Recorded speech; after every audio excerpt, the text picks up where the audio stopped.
você, seja muito bem-vindo ou bem-vinda a mais um episódio do podcast Cinema em Movimento, o seu podcast sobre cinema da internet. Eu sou Pablo Rodrigues, psicólogo, crítico de cinema e criador do canal Cinema em Movimento no YouTube. E no episódio de hoje, nós vamos aí trazer um episódio muito especial, porque neste mês da mulher, no último dia 8, foi um Dia Internacional da Mulher. Então, aproveitando esse ensejo, a gente decidiu aqui trazer uma temática muito importante, principalmente nos tempos atuais, onde a gente vai tentar falar aqui hoje sobre as grandes cineastas, as grandes diretoras da história do cinema.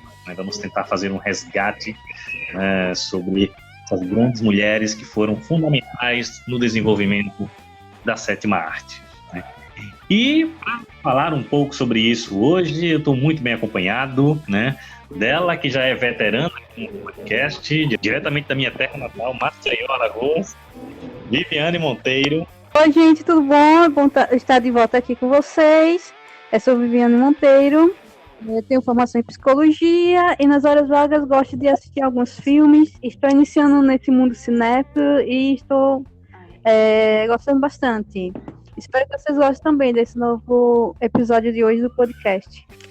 Muito bem. E diretamente do Rio de Janeiro, ela que adora compartilhar os seus preferidos no Instagram, Vevé. Seja muito bem-vinda. Se apresente, minha cara.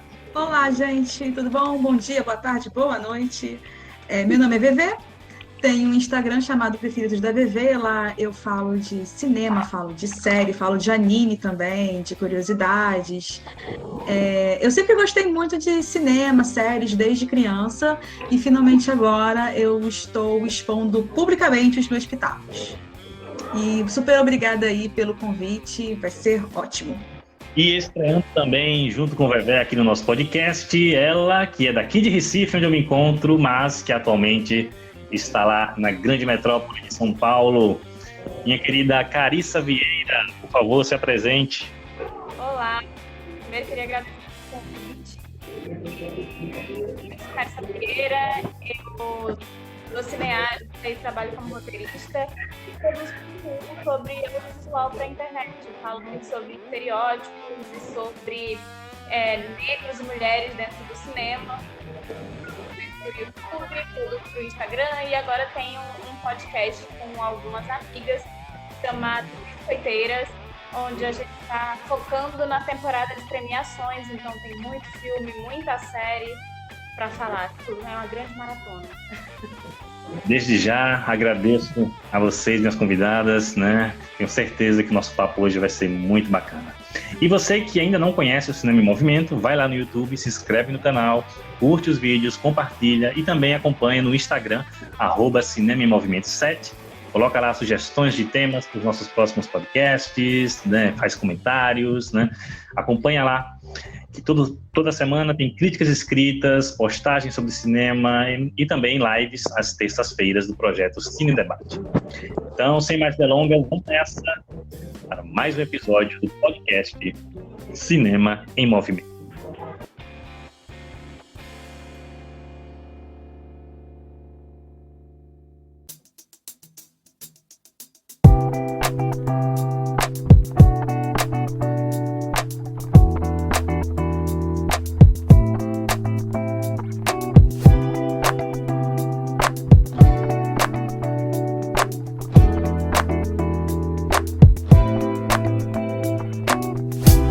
Antes da gente falar sobre as grandes cineastas do cinema, que foram fundamentais no desenvolvimento da sétima arte, no desenvolvimento da arte cinematográfica, é importante a gente conversar um pouco, sobre o texto, ao longo da história do cinema, em que a mulher esteve inserida, a situação da mulher, nesse fazer cinematográfico, todos os percalços, todos os desafios ao longo desse tempo, Então, queria saber das minhas convidadas, o que é que vocês pensam sobre a questão da mulher de fazer cinematográfico ao longo da história. Então, quando eu penso nas mulheres dentro da história do cinema, eu acho bem curioso, porque logo no começo, quando a gente fala de primeiro cinema, né, lá perto do início mesmo, logo depois dos irmãos Lumière e coisas do tipo, a gente começou a ter cinema de ficção. E a Alice Guy Blaché, ela foi a primeira cineasta a fazer cinema de ficção. Ela trabalhava para Gaumont e era fotografia e tal. E aí tinha essa nova tecnologia e ela começou a produzir filmes. Ninguém levava a sério, ninguém achava que, enfim, o que ela estava fazendo tinha algum tipo de significado, mas na verdade teve. Atualmente, inclusive, você tem como assistir muitos dos filmes dela, né? Tem coisa no YouTube, mas assim, tem tudo remasterizado e bem direitinho lá no Telecine e tal.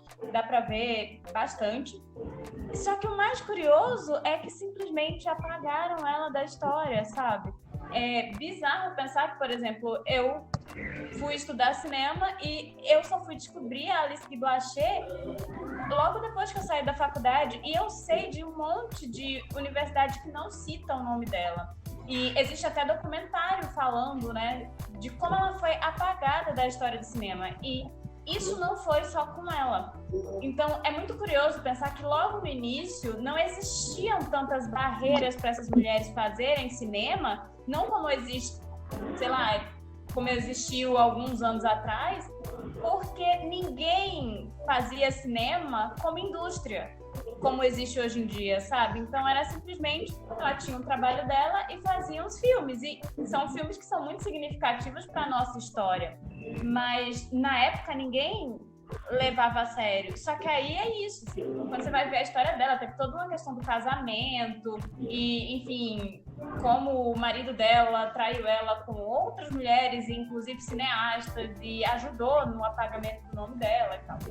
Mas pra mim, isso é o mais interessante, sabe? É pensar que, bem no início, elas podiam fazer cinema e elas foram super importantes, mas elas foram apagadas. E quando a gente vai ver a história das mulheres no cinema, existem várias, mas é isso, elas são pouco estudadas, elas são pouco faladas e, mais ainda, hoje em dia a gente vê que existe uma dificuldade, porque a gente tem o cinema como uma indústria essencialmente masculina, que criou uma ideia do que é o olhar cinematográfico, também é pautado pela ideia de masculinidade, no sentido de que seria o olhar principal.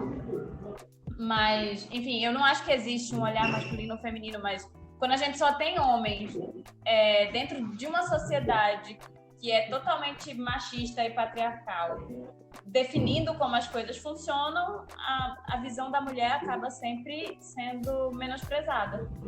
E aí é isso, elas não conseguem tanto dinheiro para poder fazer os filmes que querem, mulheres não têm condições de errar.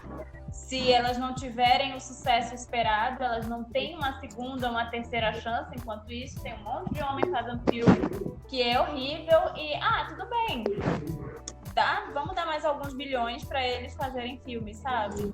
Então, é isso, existe sempre uma grande dificuldade para ser mulher dentro do audiovisual, porque existe toda uma cadeia focada em homens, sabe? E se você for parte de minoria social, aí piorou, sabe? Se você é uma mulher trans, vai ser muito mais difícil.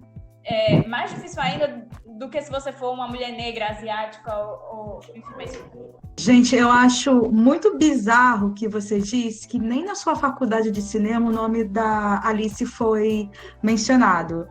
Assim, pra gente que tá talvez no mainstream, não conhecer o nome dela porque foi apagado, eu já acho grave. Numa faculdade, você não ter nem sequer ter estudado sobre ela, só foi descobrir ela depois que você terminou, que você se formou, é um negócio de louco, que eu acho. E essa lista também que você citou do Telecine, eu vi alguns filmes, eu achei muito bom. E tem duas outras cineastas lá que a galera pode conferir, que eu anotei aqui, que é a Luz Weber e também a Marie-Louise Irebê, talvez o nome dela? Desculpa, gente, eu não falo francês. Mas Mas tem esses filmes também delas lá, que eu acho que, poxa, gente, se vocês têm um Telecine, eu acho super válido mesmo vocês terem uma outra visão de como era o cinema feito. E, nossa, e elas inovaram, né? A gente ouve muito também por causa daquele filme de um homem, Martin Scorsese, né, do Hugo Cabret, mas que foca muito no Georges Méliès. E ali naquele filme, eu tinha entendido que o Méliès havia criado os efeitos especiais, havia criado a coloração do filme, né, que eles faziam à mão. Não, foi a Alice Guy Blanchet que fez isso, lá em 1800 e bolões, sei lá. E isso, gente, não tem explicação. Não tão antigo, uma outra mulher que eu lembrei, ela não é diretora, mas que ela também foi apagada, foi a esposa do Hitchcock, que era Alma Reville. Cara, ela era roteirista dele, era script doctor, continuista, produtora. Ela, inclusive, que convenceu ele a botar aquela música lá do Bernard Herrmann em Psicose, porque ele não ia botar. Alguém fala do nome dela? Ninguém fala.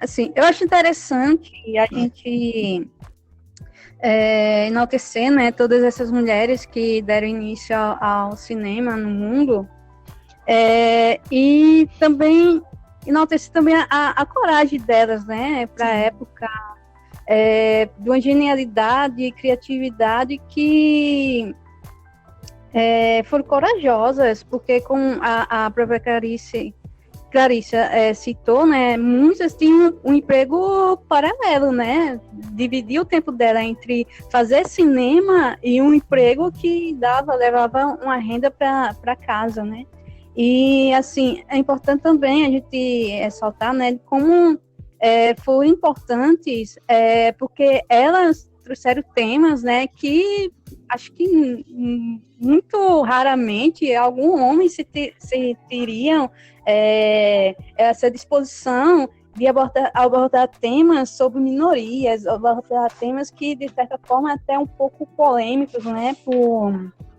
questão do machismo, né, da sociedade tão conservadora.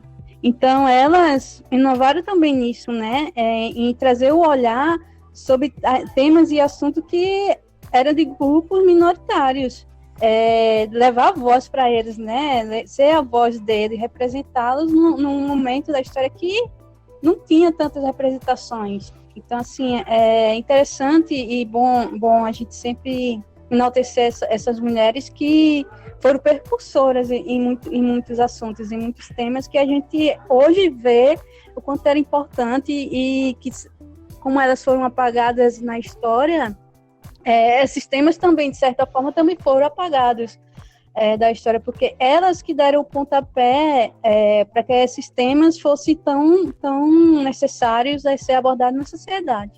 Interessante isso que vocês trouxeram, né, sobre essa importância desse reconhecimento, porque realmente, no início do cinema, as mulheres a gente tinha muitas cineastas mulheres lá no início, né? Só que a partir ali dos anos 20, 30, quando a indústria se solidificou, né, a indústria cinematográfica, foi quando os homens, né, passaram a ter essa hegemonia, né, e a barrar mesmo as mulheres, muitas vezes pegando crédito, né, delas nas obras, né, não acreditando seus nomes, né, e com a criação dos sindicatos depois a coisa piorou, né, e é muito importante a gente fazer esse resgate, né, porque quando a gente pega as obras dessas mulheres lá atrás, a gente percebe que, como vocês trouxeram, como Vivi trouxe, as temáticas abordadas por elas naquela época, né, eram temáticas que o cinema só veio discutir há poucas décadas atrás, né? Só veio voltar a discutir agora, por exemplo, né? Alice Guy Blanchet já estava discutindo sobre violência contra a mulher, sobre abuso, sobre feminismo, né? Sobre política. E não só ela, né? Outros cineastas daquela época discutiam isso. Então, eu acho fundamental esse resgate, né? É uma dívida histórica do cinema, com as mulheres. Eu costumo dizer que a arte ela é o produto do seu tempo e da classe que o produziu, né? Então, é um produto de determinada classe, de um determinado gênero, de um determinado olhar. Eu só fui conhecer também, falando agora de Brasil, né? A Adélia Sampaio, eu fui conhecer agora, há pouco tempo. E a Cléudia Verberana, que foi a primeira mulher aqui do Brasil que dirigiu um filme, que tem notícia, que se chama O Mistério do Dominó Preto, eu fui conhecer ontem. Esses nomes não são falados. Então, eu vou falar aqui porque eles merecem ser falados. Essas mulheres foram precursoras do cinema nacional. E a gente não tem muita informação do trabalho delas. Eu tive muita sorte que eu falei assim que no meu curso não falaram da Alice Guy Blaché, e é muito curioso porque eu não sei como tá agora, eu já formei faz alguns anos, mas eu sei que ao redor do país e fora do país, nas faculdades americanas, tá? Ninguém ouvia falar dela. Nas faculdades francesas, ninguém ouvia falar dela. Então, assim, é um problema meio universal, sabe? Mas eu tive muita sorte de ouvir outros nomes, assim, como do Brasil mesmo, a Ana Carolina, de estudar. Eu estudei muito a Varda, que é super importante na França e que, enfim, é importante não só na França, ela é importante para o cinema mundial e as pessoas adoram falar de Nouvelle Vague e falar só dos homens. Mas ela foi absurdamente importante. Mas, mais do que isso, eu também queria... E eu acho que isso é importante, a gente falar e apresentar o trabalho de mulheres para outras pessoas só faz com que elas saiam desse lugar de anonimato. Elas acabam escondidas por falta de oportunidade. Isso, exatamente, anonimato. Porque, enfim, tem muito trabalho bom sendo feito desde que o cinema começou, sabe? E por que a gente só tá ouvindo falar do nome dos homens como se só eles fossem inovadores, só eles fizessem coisas diferentes? Mas só para voltar pela última vez a Alice Guy Blaché, alguém citou o Scorsese, e curiosamente, apesar dele ter feito um filme sobre o Méliès, ele foi uma das pessoas que ajudaram a restaurar os filmes da Alice Guy Blaché. Ele foi uma das pessoas que foram atrás, sabe, para que o nome dela voltasse a circular e que ela fosse fazer parte da associação. Eu acho que o nome dela ser marcado, alguma coisa assim, na associação de diretores, sabe, nos Estados Unidos, porque por mais que ela fosse francesa, ela viveu... A carreira dela foi toda nos Estados Unidos, basicamente. Então, ele foi um cara super importante para isso. É muito curioso que um cara que seja conhecido, assim, por não ter mulheres nos seus filmes e seja muito criticado por esse tipo de coisa, como se fosse só ele. Mas ele é um apaixonado por cinema e ele faz muita questão de ajudar que a história seja preservada. E isso em todos os âmbitos, sabe? Ele ajuda muito a restaurar. Inclusive, muito do que a gente tem dentro do Brasil, sabe? De restauração de filmes mais antigos e filmes que, enfim, poderiam ter sido perdidos, como muitos outros já foram. O Scorsese tem participação em algumas das restaurações, sabe? Inclusive, a Carissa falou de restauração aqui no Brasil. Um dos melhores filmes brasileiros de todos os tempos, que é O Limite, do Mário Peixoto, a gente só tem ele restaurado hoje por conta do Scorsese, né? Tem um documentário, né, que eu até comentei com o Pablo antes de começar aqui o nosso podcast, que eu não conhecia também, que teve ano passado em Cannes, que é um documentário dela, da Alice, e o Scorsese é um dos que aparece, que dá lá os seus depoimentos. Uma questão que eu acho interessante que a Carissa falou é sobre essa questão da mulher estar sempre sendo questionada, né? O seu talento está sendo sempre questionado, né? Os homens podem errar à vontade, né? A gente tem grandes cineastas que, vez ou outra, pisam na bola, faz um filme ruim, mas ninguém questiona o seu talento, né? Eu lembro que algumas pessoas recentemente começaram a questionar o talento, a capacidade de direção, né, da Patty Jenkins, né, por conta do fracasso de crítica do Mulher Maravilha 1984, né? E eu acho muito isso importante, né? Porque até então se elogiava ela pelo trabalho de Monster, no primeiro Mulher Maravilha, aí foi só ela pisar na bola em um filme que todo mundo já começa a questionar se ela realmente é uma boa cineasta, sabe? Acho isso muito automático, né? Sim, e ela vai estar, né? Tem 4 anúncios, né? Enormes, né? Que vai ser o Mulher Maravilha 3, tem aquele filme do Star Wars, dos pilotos, acho que é Rogue Squadron, alguma coisa assim. Eu falei 4, não, desculpa, são 3. E tem o Cleópatra, né? Que deu até já um... Como é que se... Acho que deu aí um debate aí, né? Mas ela tá aí com esses 3 projetos à frente. Falando nela, né, teve até uma pequena polêmica na época que ela foi chamada para dirigir o segundo filme da Mulher Maravilha, que a oferta do salário dela foi inferior à dos outros diretores, né? Ela ameaçou até não dirigir o filme, aí eles voltaram atrás e aumentaram o salário dela. Uhum. No caso da Patty Jenkins, ela foi criticada, né, pelo resultado de Mulher Maravilha 1984. Teve uma outra diretora, que foi a Catherine Hardwicke. Ela é mais conhecida por Crepúsculo, o primeiro filme. Sim, vamos falar de Crepúsculo aqui. Aqui a gente fala de tudo. Mas a minha questão é que ela, na época, ela foi criticada por ser histérica. Esse é um adjetivo muito usado, né, para as mulheres. Nossa, ela foi histérica. Quanto se fosse um homem tendo as mesmas ações, ele não seria chamado de histérico. E tanto é que depois ela nem conseguiu fazer mais nada. Crepúsculo, sei lá, foi 2010, 2009, eu não lembro agora. Mas depois ela só fez eu acho que a Garota da Capa Vermelha, e depois sumiu. E assim, gente, ela é uma diretora boa, tá? Porque ela fez aos 13. É isso. Mas eu lembrei dela. Por causa disso, né? Ela foi muito criticada por ser histérica e desapareceu do mapa. Mas é uma coisa bem curiosa, é que mulheres que gravam, mulheres que dirigem filmes em franquias, os primeiros filmes em franquias, elas geralmente são demitidas, depois que o filme faz sucesso, elas são demitidas e um homem segue com o resto da franquia. Aconteceu também algo semelhante, dessa coisa de questionar, né, a capacidade de uma mulher. Aqui no Brasil mesmo, né, a Petra Costa, no ano passado, quando o documentário Democracia em Vertigem foi indicado ao Oscar, né, o Pedro Bial mesmo, né, deu uma declaração totalmente infeliz, né, diminuindo ela, chamando ela de menina, de que fez o filme para a mãe. Foi uma coisa bem, bem machista e sexista, que eu tenho certeza que se fosse um homem dirigindo, com certeza ele não falaria as coisas que falou, né?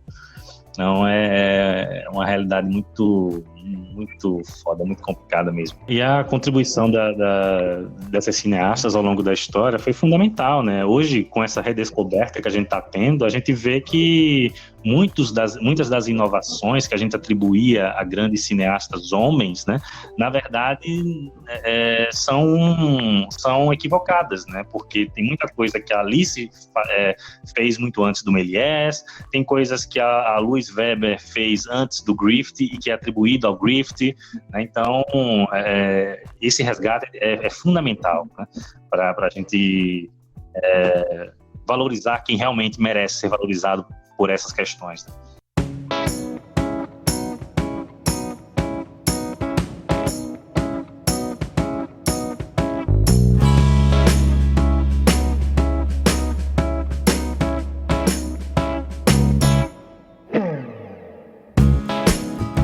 Bom, gente, já que a gente começou falando aqui sobre essas pioneiras, né? Vamos falar um pouco, vamos fazer esse resgate histórico aí, né, sobre as grandes cineastas do cinema, né, vindo lá de trás. A gente já falou aqui um bocado da Alice, mas é importante também a gente falar de algumas inovações que essas mulheres trouxeram, né, a própria Alice ela trouxe algumas inovações na época, ela foi uma das primeiras a utilizar close, né, planos fechados, que era incomum na época, foi uma das primeiras a utilizar som, né, utilizou o som ainda em 1906 ali. Ela já fez filme falado, né? Que a gente só foi ter ali em 1927. E dentre outras inovações, né, principalmente temáticas, né? onde ela já trazia, como a gente já pontuou aqui, discussões sobre feminismo, sobre política. Ela fez um filme em 1911, se não me engano, que é todo protagonizado por atores e atrizes negros, né? E sem recorrer a estereótipos, né? Que é A Fool in His Money, né? O nome do filme. Então, é uma cineasta que estava muito à frente do seu tempo, né? Só que não foi só ela, né? A gente teve outras cineastas naquela época que também trouxeram inovações, inclusive algumas delas estão no Telecine também, né? Como a Germaine Dulac, né? A Olga, esse sobrenomezinho dela é terrível, que dirigiu As Mulheres de Ryazan, que é um filme russo, 1927, que é maravilhoso. Deixa eu ver o nome dela aqui. Olga Preobrazhenskaya. Esse foi nível hard. Esse aí gente, falando na Alice, né, ela também inovou ao trazer de uma forma assim que os atores tivessem mais naturalidade ao interpretar, né? Que na época os atores eram atores de teatro, então a forma de atuação era bem exagerada, bem caricata. E quando ela levou os atores para fazer os filmes, uma das regras em si, assim, que ela colocava, é de que eles teriam que ser bem natural, e agir bem naturalmente diante das câmeras, enquanto estivesse interpretando aquele personagem. Tanto que ela espalhou, né, durante pelo estúdio, né, algumas placas dizendo bem natural, né, para que eles lembrassem que tinha que agir naturalmente durante a filmagem. Logo, Sim. O primeiro filme que eu vi dela, que foi lá do Mineiro, gente, tem um beijo gay. Eu fiquei assim, que isso, gente? Mas tem lá um beijo gay. Maravilhoso.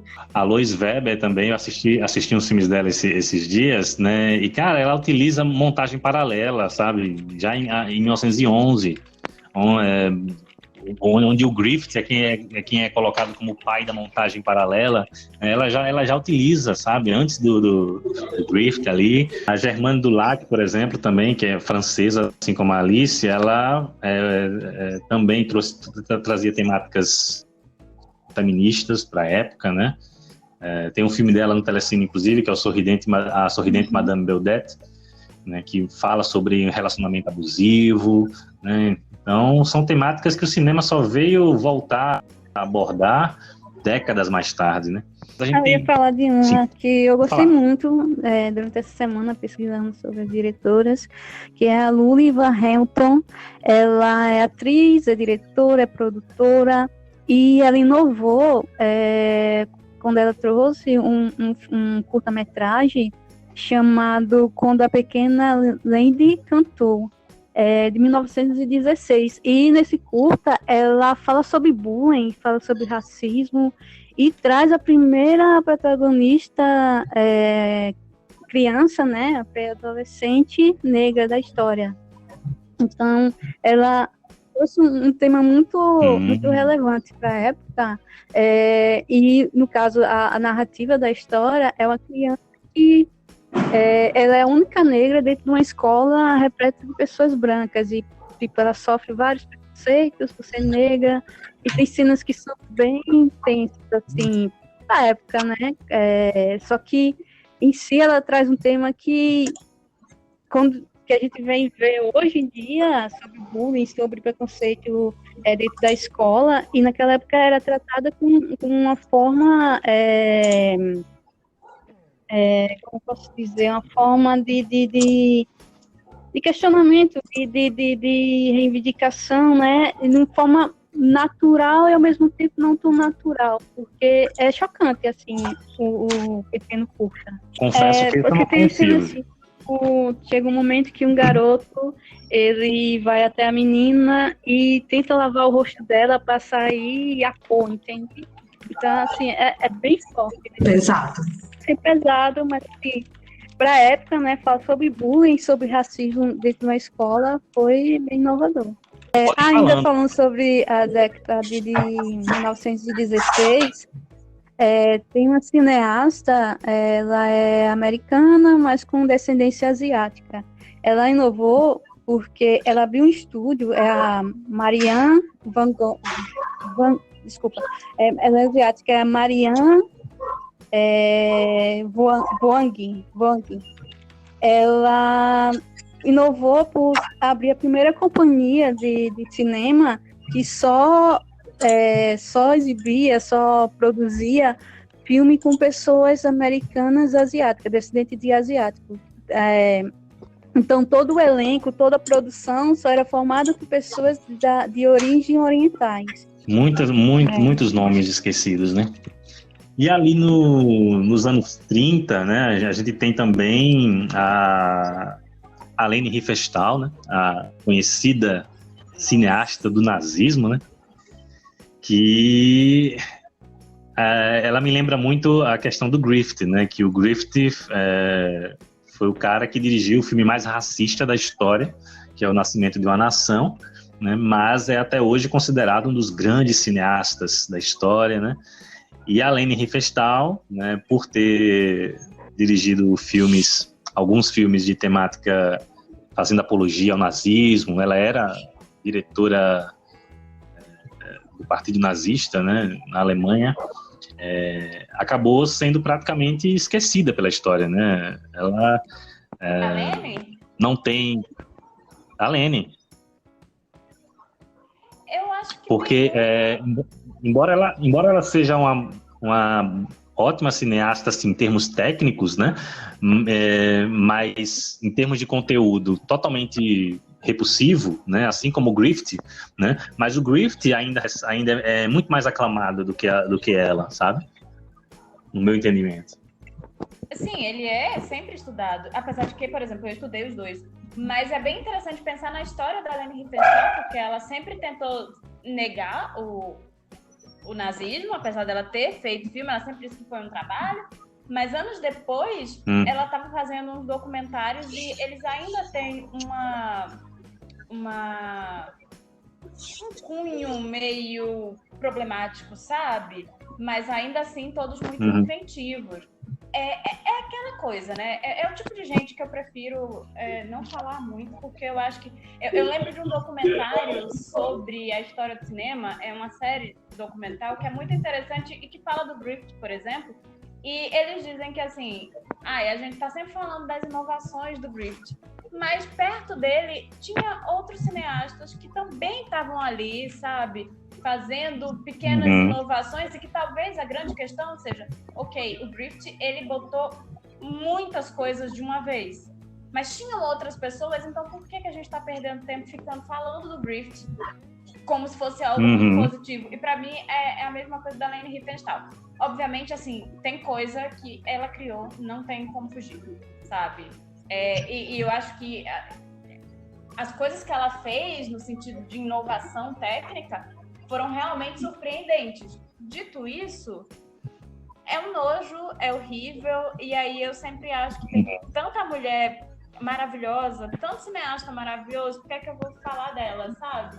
Então, assim, nunca tenho nada tão positivo a falar da Leni Riefenstahl, porque sou contra antissemitas. Sim. É algo muito delicado mesmo. Eu tenho um sério problema eu sou mais ou menos como você nesse sentido. Eu tenho um sério problema com cineastas desse tipo, né? Até hoje eu não consigo engolir O Nascimento de uma Nação, por exemplo, né? Mas o que eu quis trazer foi justamente nessa questão de como ele é visto e de como a Leni é vista, mesmo ambos tendo sido repulsivos, né, em suas abordagens. Ao longo da década de 40 e 50, a gente teve, infelizmente, uma pouca participação, né, muito pequena de mulheres na direção, né? Eu confesso que eu não consigo me lembrar agora de nenhuma nesse período.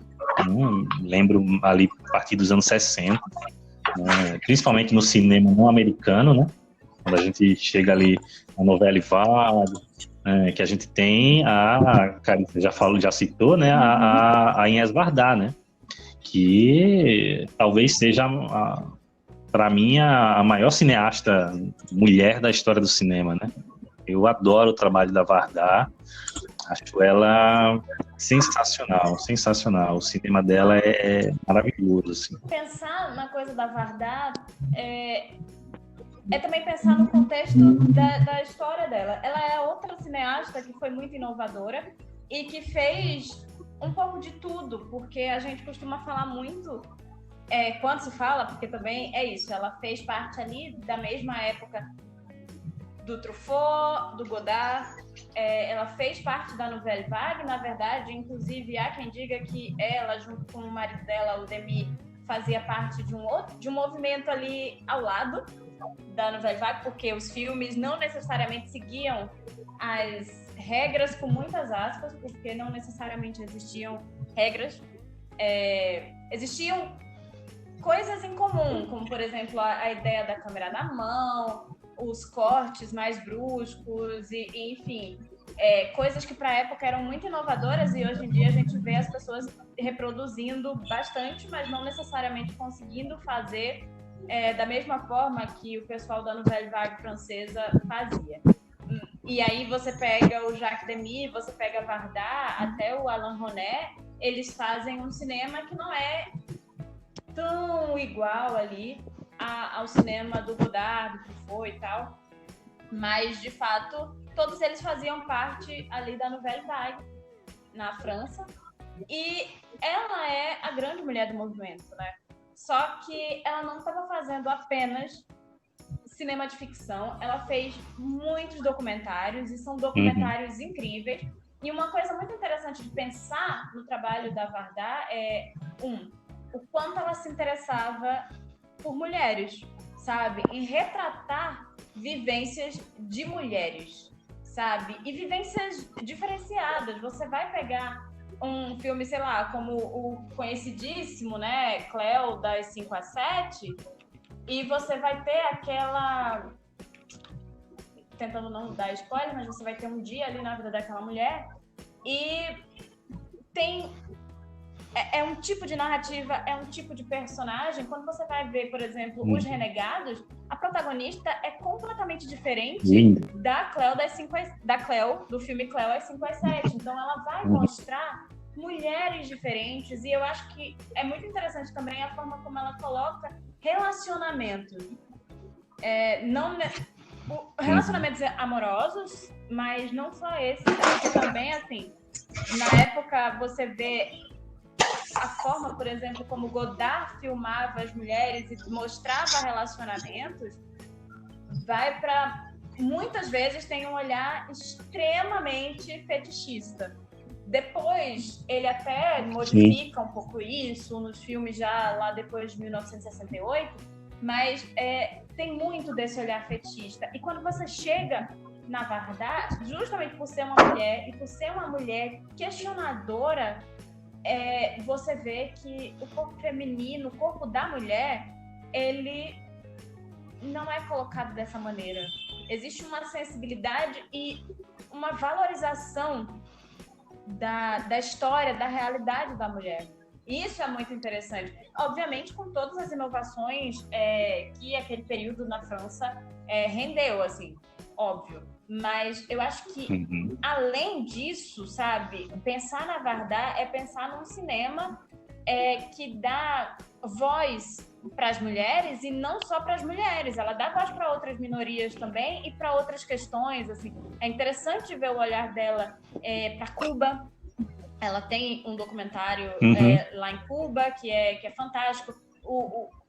Os Catadores e Eu. E, enfim, é impressionante como ela se importa. Ela tinha um olhar para o mundo que era muito Panteras Negras, né? Sim.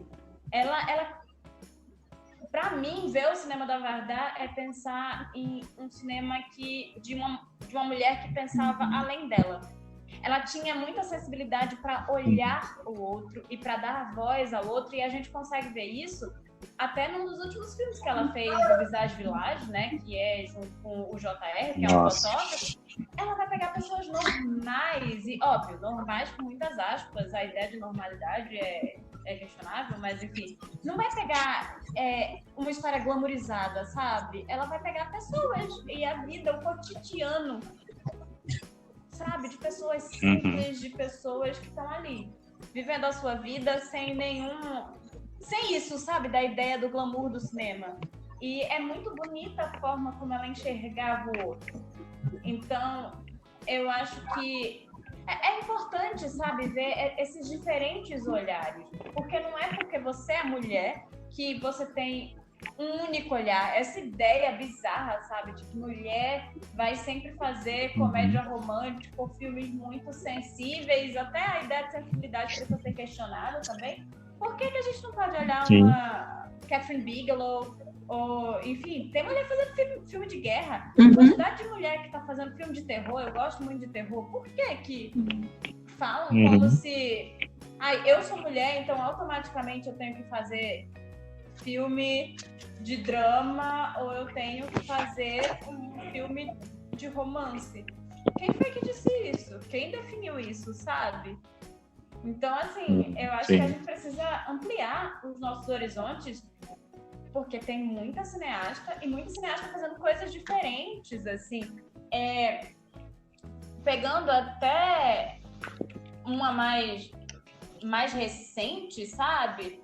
A gente pode pensar não só no filme, né? Eu ia falar do filme Precisamos Falar sobre o Kevin, mas pensar na cineasta Aline Ramsey, que faz filmes super densos, sabe? Filmes super pesados, não só Precisamos Falar sobre o Kevin, mas se você pensar, Você Nunca Esteve Realmente Aqui, e toda a carreira dela é focada em filmes difíceis no sentido, não de compreensão, mas são filmes densos, filmes que muitas vezes machucam, não tem nada de leve, sabe? Então a gente precisa sair dessa ideia de que mulheres estão fazendo coisas fofinhas e, enfim, tem muita mulher fazendo filme colocando os problemas do mundo, sabe? E questionando muitas coisas. Então a gente precisa parar de achar que só existe uma visão única, sabe? De feminilidade e do que é ser mulher, até porque existem experiências muito específicas. Uma mulher negra tem uma vivência diferente de uma mulher branca. Uma mulher trans tem uma vivência diferente de uma mulher negra. Então a gente precisa ver que essas cineastas vão pensar de formas diferentes porque elas viveram coisas diferentes. O cinema da Vardar, só retomando um pouco o que você falou da Vardar, eu concordo com tudo. Eu acho impressionante a forma como ela aborda as pessoas, sabe? Ela me parece uma apaixonada por gente, tá? E eu estava vendo esses dias os Renegados, né? E eu acho muito bacana o que ela faz ali naquele filme, né? Onde ela coloca aquela mulher, aquela personagem, aquela mulher, aquele corpo feminino, né? Onde as pessoas colocam naquela personagem todas as suas inquietações, frustrações, preconceitos, né? É um exercício muito interessante que ela faz ali, né? A forma como ela aborda aquela história e aquela personagem eu achei sensacional. A Vardar e outras cineastas que a gente está citando aqui, inclusive, estão disponíveis muitos filmes dela e de outras, como a Catherine Bigelow, lá no Telecine também, né? Paga nós. Inclusive, acho que eu vou cobrar do Telecine pelo Merchan. O Telecine colocou a do... é Olga, né? Olga, e o nome que é um palavrão. Que lá eles não colocaram ela nem como co-diretora. Ela é diretora e colocaram o co-diretor como diretor principal. E ela nem aparece lá no ficha técnica. É um absurdo. Tipo, eles estão fazendo uma homenagem às mulheres cineastas, as pioneiras, e quando chega na ficha técnica, eles não colocam o nome dela. Isso é estranho demais, né? E com relação a Mabel Normandie, a minha indignação é com relação aos títulos dos filmes, né? Que sempre colocam o Charlie Chaplin como se fosse o principal. Na verdade, o título original sempre leva, a maioria das vezes, os filmes que a Mabel dirige e que o Charlie Chaplin atua, a maioria das vezes o nome do filme, na versão original, leva o nome dela. E quando ele é traduzido para outros países, como o Brasil e Portugal, eles colocam o nome do Chaplin no título, que é para tipo uma divulgação a mais para vender o filme. Só que ele sempre coloca, tipo, ele pega o personagem do Chaplin, tipo, no hotel ele é um bêbado, né? Ele tá bebendo ali, então é Chaplin no hotel. Tem um personagem do Chaplin que a Mabel, ela tá vendendo cachorro quente, e de repente o Chaplin, ela precisa sair e deixa lá o cachorro quente à toa, o Chaplin vai, pega os cachorro quente e começa a distribuir para as pessoas. Aí o título do filme ficou Chaplin e as salsichas. Algo que eles sempre colocam algo relacionado ao Chaplin e tira todo assim o merecimento com relação a Mabel, que além de dirigir, leva o nome do título dos filmes na maioria das vezes. A minha indignação Tá certa, indignação. Ainda pegando carona nessa coisa de indicar cineastas, eu queria muito falar da Maya Deren, que é ali mais ou menos da década de, enfim, deixa eu ver, foi 40, 60. Ela fez o filme mais famoso dela, que é o Meshes of the Afternoon, Tramas ao Entardecer, é de 43. Então, enfim, ela fez muito cinema experimental e, enfim, é bem interessante ver as obras dela. Ela era uma mistura de coisas, sabe? Uma mulher talentosa em vários aspectos. Ela, além de realizadora, ela também foi teórica de cinema, ela foi coreógrafa, dançarina, foi tudo. Poeta, escritora, fotógrafa, enfim, maravilhosa, né? E foi tudo. Um combo de tanto. E quando você pensa em cinema experimental, é sempre bem interessante parar e observar as coisas que ela faz, sabe? Porque ela, enfim, fazia coisas muito diferentes. Ela nasceu mais ou menos, ela nasceu na União Soviética, né, na Ucrânia.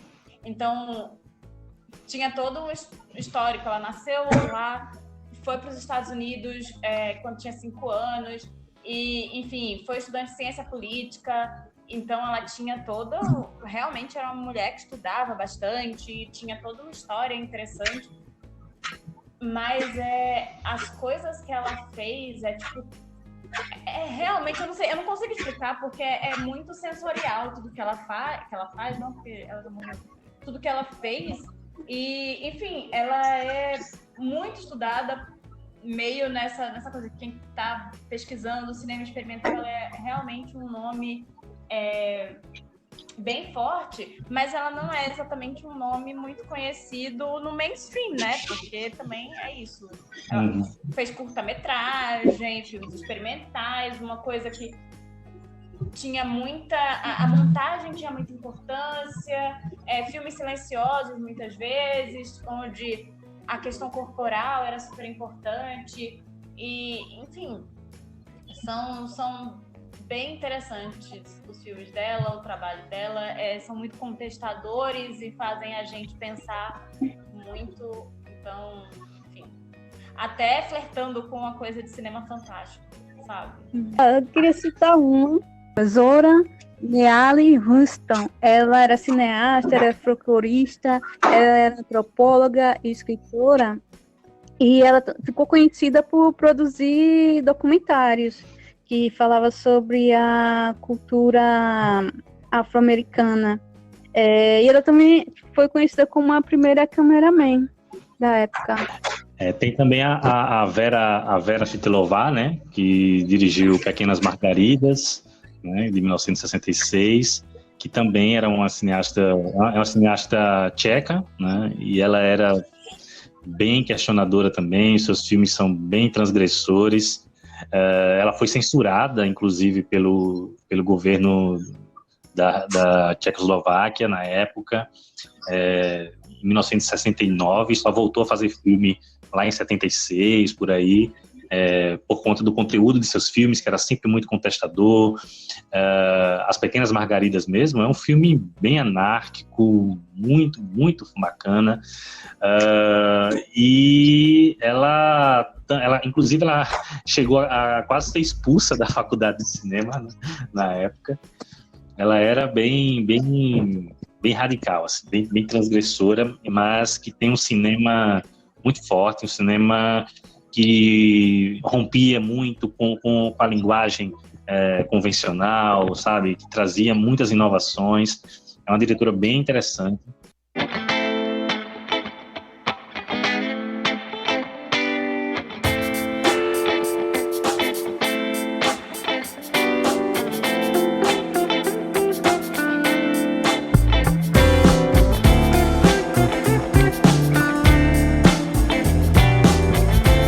E recentemente, gente, a gente tem, acho que nas últimas 2 décadas aí, a gente teve um certo crescimento, né, de mulheres dirigindo mais, né, e algumas que vêm se destacando, né, acho que desde os anos 90, do final dos anos 90 para cá, né.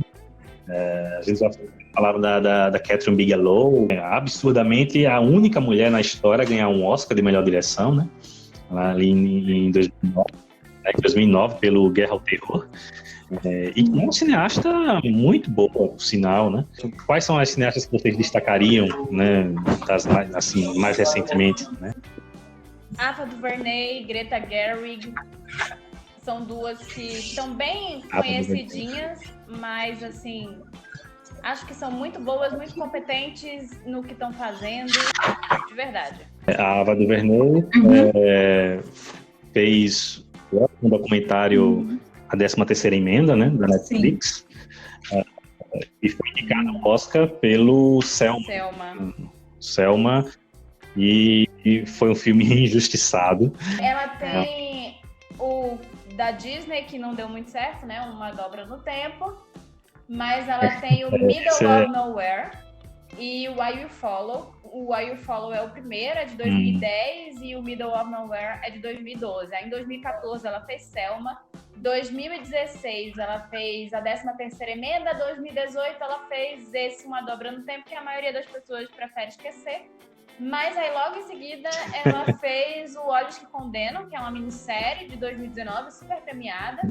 E ela também tem a série Queen Sugar, e eu não sei se o Cherish the Day é dela, eu acho que é uma série que começou esse ano, de antologia, que eu ainda não vi, então eu não posso opinar.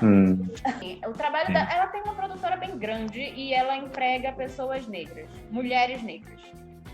Então, o trabalho que ela faz também nos bastidores é incrível. Ela vai dirigir agora um filme da DC, né? Os Novos Deuses, né? E a Greta Gerwig, que você citou, também está sendo uma das aclamadas atualmente, né? Que dirigiu aí o Lady Bird, que foi indicada ao Oscar, né? Dirigiu ano retrasado, né? O Adoráveis Mulheres, né? A versão atual do Adoráveis Mulheres, que também foi indicada ao Oscar, né? Vai e dirigir merece. O filme da Barbie. Nossa! Eu estou ansiosa por esse momento, porque eu acho que esse filme ou é 8 ou 80. Vai ter eu um acho filme. que esse filme vai ser incrível, e tem produção, se eu não me engano, da Margot Robbie. Então, assim, vai ter, não, já tá... Enfim, muita coisa mudou por causa do Covid, mas ele já tava... O filme tava em pré-produção já faz algum tempo. Eu acho que logo depois que acabou o Adoráveis Mulheres, já começaram a sair as notícias, assim, de que Greta Gerwig vai dirigir o filme da Barbie. Não, da Greta eu vou ver também.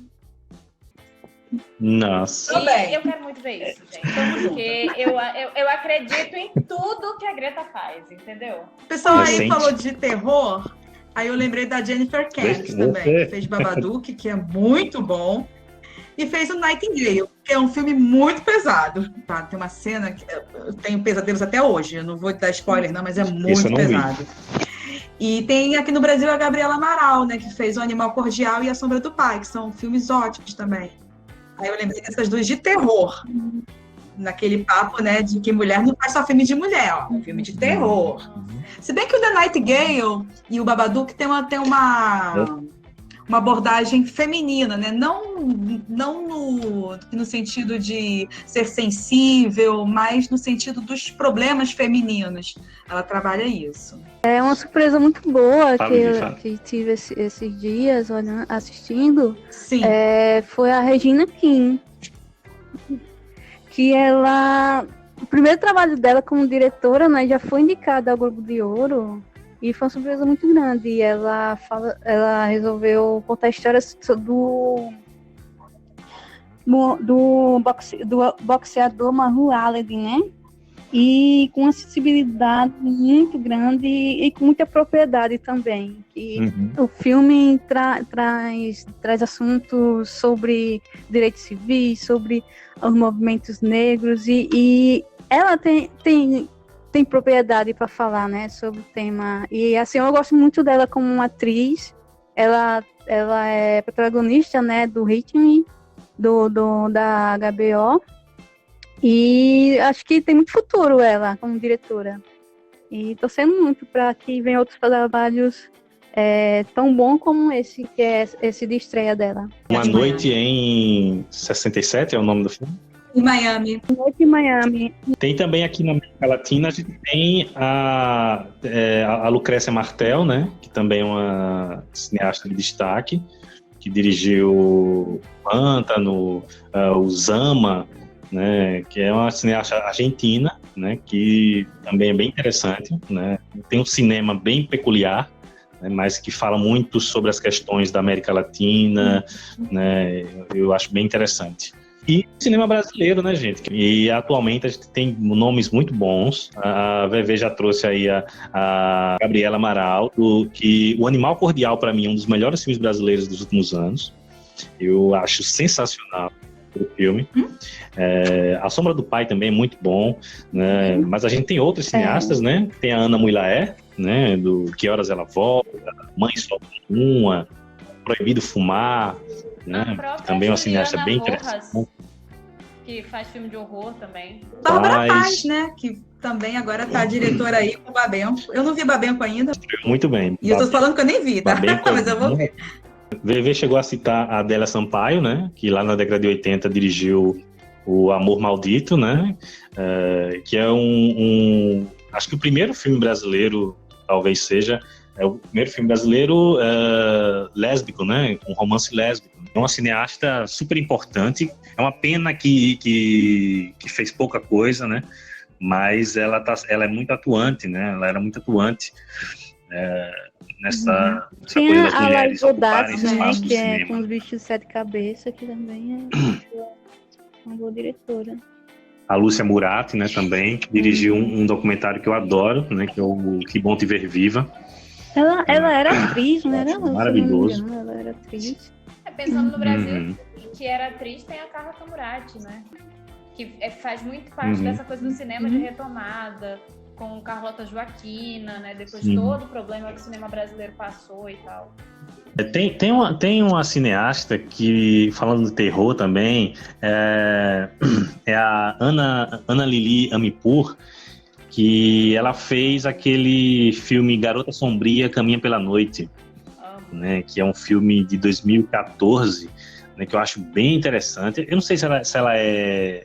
Não me lembro qual é a nacionalidade dela, se ela é iraniana, então, não me lembro agora. Ela é porque, assim, ela é iraniana-americana de origem inglesa. É uma mistura, entendeu? É porque tem isso, né? A pessoa nasce em um lugar, mas tem pais de outros lugares, então ela tem uma nacionalidade meio...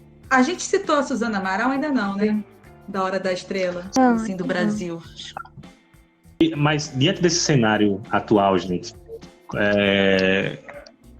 como é que vocês enxergam essa digamos, essa inserção, né, um pouco maior das mulheres hoje em dia?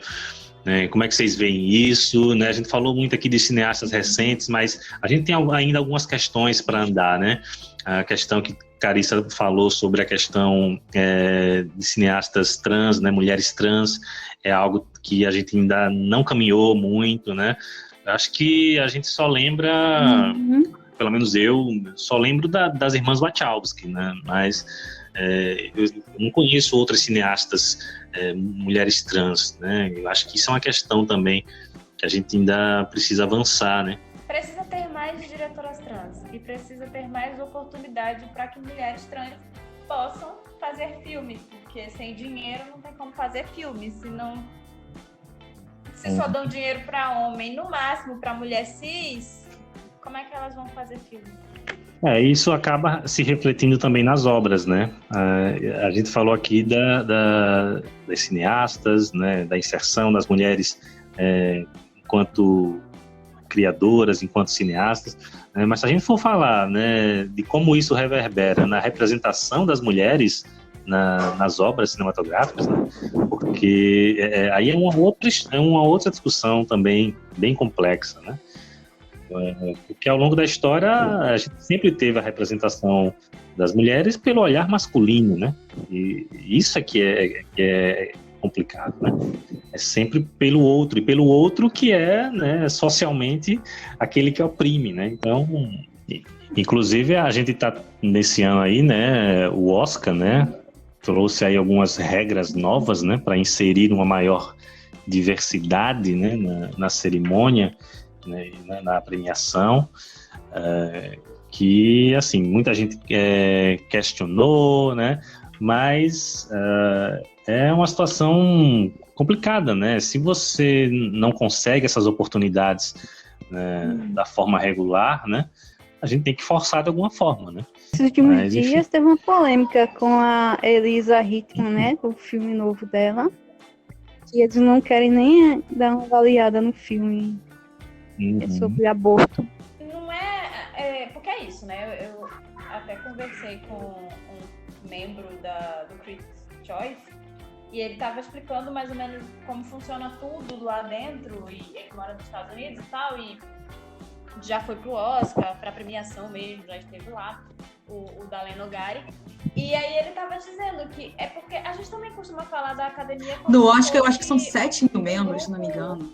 É muita gente, tipo muita gente. E aí eles tentam fazer essas coisas inclusivas, mas ainda tem muita gente que, enfim, já tá na academia há 50 anos, 60 anos. Então não dá pra mudar de um dia pro outro. E assim, a estrutura é complicada, é uma estrutura patriarcal, é uma estrutura essencialmente masculina, branca, cisgênera, heterossexual. Então o cara vai e me manda um e-mail pra Elisa Hittman, que fez o Nunca, Raramente, Às Vezes, Sempre, que é um filme ótimo, e que com certeza muitas pessoas, muitos votantes gostaram do filme. Só que o que acontece? Continua tendo pessoas como esse diretor que não faz nem filme significativo, sabe, pra estar falando. Que chega e diz assim, tô mandando porque o e-mail, nem vi seu filme, porque eu sou um conservador cristão e eu não sou pró-vida e não vou fazer filme a favor de aborto. Nem vi o filme, sabe, porque o filme não é a favor de aborto, sabe? E mesmo que fosse, sabe?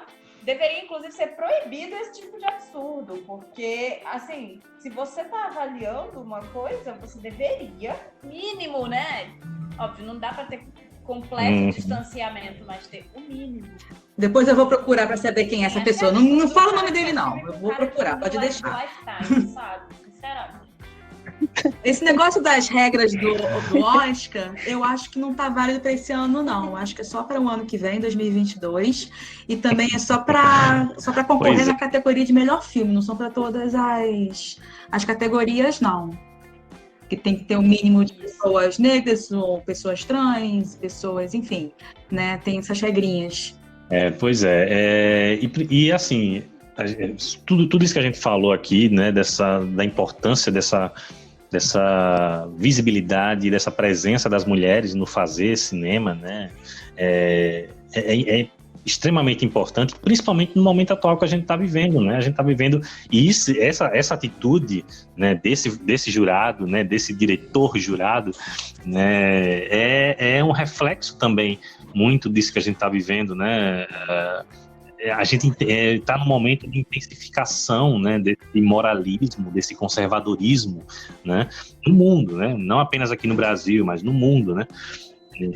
Então, eu acho que nesses momentos se faz muito mais importante, sabe, essa visibilidade e essa voz, que não só as mulheres, mas todas as minorias tenham essa voz dentro da arte, né? Acho que é um momento, é mais do que nunca um momento importante para isso.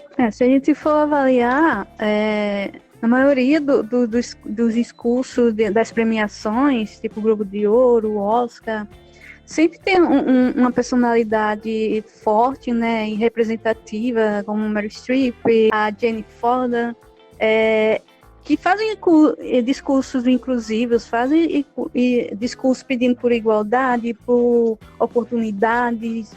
Só que, por mais que todas as premiações tenham esse discurso pedindo por isso, se repete, né? Continua se repetindo essa exclusão, esse posicionamento machista com relação ao diferente, esse preconceito com relação ao diferente. Eu não espero menos do que a indicação em vitória de Chloe Zhao por Nomadland. Eu tô já certa disso. E outras que podem ser indicadas Emerald Fennell, pelo Promising Young Woman. Não gosto de falar Bela Vingança, porque eu não acho o nome bom. Então vou falar Promising. Tem a Kelly Richard. Ela ganhou o Oscar já pelo aquele documentário Indústria Americana. E ela fez o filme First Cow, é dela. Mas esse filme ele acabou sumindo, né, das premiações. Não está muito presente, não. E a Hitman também, lá com Nunca, Raramente, também meio que sumiu. Então, assim, eu acho que as três que têm mais chances mesmo de serem indicadas é a Emerald, a Regina e a Chloe. Eu espero que as três sejam. Amém. Amém. Só para citar aqui, ano passado a gente teve também a Nora Fincheld, que dirigiu o Transtorno Explosivo, né? Um filme alemão, que também é bem interessante. E eu não posso deixar de falar, já estava esquecendo, né? Uma cineasta que eu passei a gostar muito, assim, a Celine Sciamma. É um absurdo esse filme não ter concorrido. Que dirigiu O Retrato de uma Jovem Chama. Tudo bem. E é um filme... Retratos de uma Jovem. Nossa, esse filme é lindo demais. Pra mim, o absurdo maior do que tudo é o absurdo desse filme ter perdido pro Polanski com um filme, um filme fraquíssimo dele, sabe, no César. O César. Não, assim, sério, eu fui assistir, eu queria ter certeza que, peraí, esse filme tem que ser melhor, né, do que o filme da Celine Sciamma. Não. Outro que foi esnobado foi The Farewell, que eu achei maravilhoso, que é da Lulu Wang. E eu tenho mais um esnobado, das golpistas. Eu nunca achei que eu fosse gostar de um filme da Jennifer Lopez, assim, do jeito que eu gostei desse. É maravilhoso. Escafária. É incrível, vejam também. Tamo junto. Sim. Porque a direção não faz. Gente, o que aquela mulher faz, ela conseguiu não objetificar strippers. Assim, é surreal, entendeu? É surreal. Ainda da Celine Sciamma, ela também dirigiu o Tomboy, né? Lá de 2010. O Tomboy é bem interessante. A Claire Danes que fez. Ela é muito boa. Fala aí. Eu vi um filme. Eu gosto do Robert Pattinson, tá, gente? Também. E aquele filme High Life, que é dirigido por ela, eu acho ótimo. Gente, a gente esqueceu de falar também da Jane Campion, tá? De O Piano. Sim. Muito importante também. Da Jane Campion, eu não vi, mas ela foi criadora daquela série com a Elizabeth Moss, Top of the Lake. Ela apareceu aí esses dias. É muito Deus. boa essa série. Eu sou péssimo com série, gente.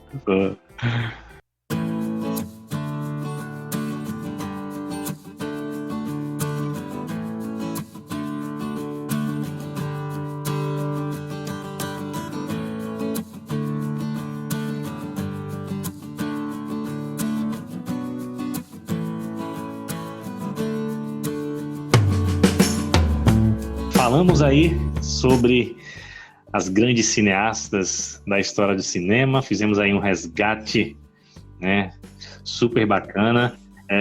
Eu já adianto aqui que esse é um dos, talvez, nosso podcast mais importante até agora, né? Acho que a gente conseguiu fazer aqui uma discussão bem bacana e super importante, né, nesse momento. E eu queria que as minhas convidadas, né, fizessem agora as suas considerações finais, né? E muito obrigado pela presença desde já. Eu queria agradecer o convite, foi super legal aqui o nosso papo, dicas super legais para a gente procurar aí, os streams estão aí para isso, para a gente conhecer mais do trabalho de mulheres que não são tão reconhecidas, né, como elas deveriam ser, e que esse crescimento que a gente está tendo cresça cada dia mais, cada ano mais, que cada ano elas tenham mais visibilidade, não apenas como diretoras, mas produtoras, montadoras, roteiristas, enfim, né? Eu acho que também o streaming veio aí para dar esse gás e a sociedade também, se Deus quiser, ela vai evoluir e vamos para o futuro, né? Que o futuro é de todos nós. Eu queria agradecer pelo convite, foi muito divertido, eu aprendi muito, ouvi falar de cineastas que eu não conhecia, então é sempre muito válido. E é isso, sabe? Como já foi dito aqui, eu espero que a realidade mude, né? Que a gente fique vendo mais mulheres e que não precise ter nenhum tipo de incentivo e nem nada do tipo, sabe? Não mais. Que a gente chegue num ponto onde simplesmente a gente tenha igualdade mesmo. A mesma quantidade de homens ganhando dinheiro para produzir filmes seja equivalente para as mulheres, sabe? E que as pessoas também não tenham preconceito, que não achem que... Porque ainda existe. Ainda tem gente que não gosta de ver filme de mulher, sabe? E que isso acabe. Mas é isso, foi muito legal conversar com vocês, eu me diverti, ri muito e aprendi muito. Então, obrigada pelo convite e é isso. Até a próxima. Bom, eu queria agradecer o convite mais uma vez, Pablo. Agradecer a companhia de vocês três. E dizer que, se a gente for olhar bem, né, o quanto o cinema ele reflete a nossa sociedade, né, o quanto ele mexe com as pessoas, o quanto ele é mágico e encanta, né, a gente. E que bom saber que a mulher foi uma das primeiras a estar ali, a dar o primeiro pontapé quando tudo era só mato. Foi a mulher que foi lá e capinou e deu início a tudo isso. E bom saber que as mulheres hoje em dia ainda tem muito o que conquistar, certo? Mas que, nossa, quantos trabalhos bons que a gente pode encontrar para ver delas e se orgulhar desses trabalhos que elas dirigem, produzem e escrevem, e é isso. E agradecer a vocês por mais esse programa, por mais esse podcast, e desejar que vocês deem mais chance para o cinema dirigido por mulheres, deem mais chance por essa arte que é feita com tanto esforço, né? Tanta luta, tanto trabalho que merece todo reconhecimento. Muito bem, muito bem. Bom, da minha parte, eu quero dizer que eu aprendi muito com vocês, né? Foi muito bom esse nosso papo de hoje. Tenho certeza que a nossa ouvinte também aprendeu muito, né, com esse bate-papo, com essa nossa conversa. Eu concordo com tudo que vocês trouxeram, né, que a gente possa, e que esse podcast contribua para isso também, né, que a gente possa deixar os nossos preconceitos de lado, né, que a gente possa transformar toda essa realidade, né, toda essa sociedade patriarcal, machista, que nós homens reconhecemos, que a gente possa reconhecer nosso lugar de privilégio, nossos machismos, né, e que a gente possa cada dia mais, né, se abrir, né, para o diferente, se abrir para o novo, que a nossa sociedade mude para melhor cada vez mais, né? Mesmo diante de contextos tão complexos, tão difíceis como os que a gente está vivendo, né? Mas foi uma honra para mim estar com vocês aqui hoje, então muito obrigado pelo aprendizado. E é isso, né? Então, se você gostou desse podcast, então acompanhe o Cinema em Movimento lá no YouTube e lá no Instagram, @Cinema em Movimento 7. Coloca lá seus comentários, faz sugestões. E a gente vai ficando por aqui. Esse foi mais um episódio do podcast Cinema em Movimento. Até a próxima. Valeu!